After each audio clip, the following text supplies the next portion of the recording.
A lot of research focus on working classes, people who actually have money. But what about people who don't have money? How do they budget? How do they plan? How do they make decisions? We believe that they really strongly need financial literacy. The YES project started when we received a grant from the Queensland government to look into financial behaviour, financial planning issues among low socioeconomic youth. When this opportunity arose, we started delivering workshops to different youth participant groups. Today we're going to have some people from Youth Justice, maybe 6, 7, maybe 8 kids coming in. What we're doing here today is to increase their knowledge about superannuation, about investments, different investment options. And also we're going to look at debts. Okay, I actually have a bit of income, so how can I use it then? You want to get a house, how can I get my not so much income to get me a house, right? So we need a plan. To engage them, we play games in the workshops. We give them a piece of paper, we say, set a goal on the right-hand side, write down anything you want to buy. I want that $100,000 sports car. I say, well, then put it down. On the left-hand side now, put down how much you make every 2 weeks.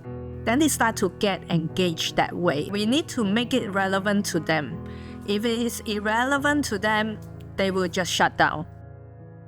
What we find is they are very engaged with debt, even at a very young age. Their credit card is maxed out and their income is very low. On top of that, they use a lot of digital payments, lay-by installments, but they already spend their future money.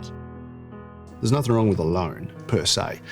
It's all about what rate you're paying. Payday loans, short-term loans can attract really high interest rates. These games are really designed to make individuals understand interest rates and what they're being charged. Understanding those kind of things allows individuals to be more aware of what they're paying and therefore not get into so much difficulty. My job revolves around data and statistical analysis to be that academic that drives the output and the proof-driven evidence.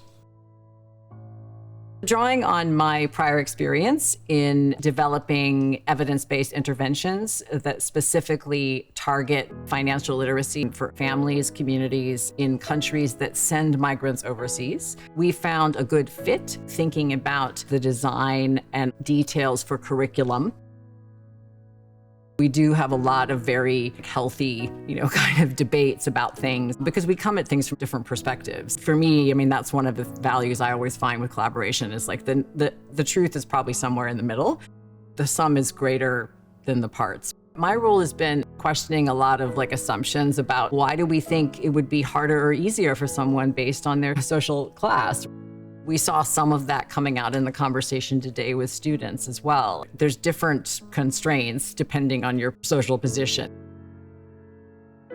We want to see how different economic class, like socioeconomic classes, affect our financial choices.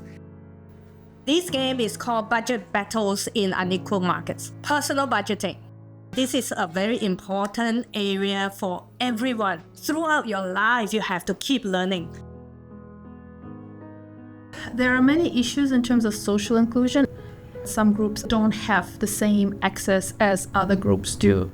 They're not socially included, maybe lack of English, lack of knowledge again about financial products. You're also targeting other groups, not just young people, but people from migrant backgrounds, maybe refugees. We're trying to think about something that is more universal, but also perhaps has applications that are different for different populations. That's where I think we've kind of come to in the group. Where might we be able to make the most impact, both in terms of scholarly output, but also what kind of change can we bring about for people? It's quite sad to see some people are in a position that is a real struggle. I am happy that I can identify some people who really need this and I have an opportunity to learn how I can help.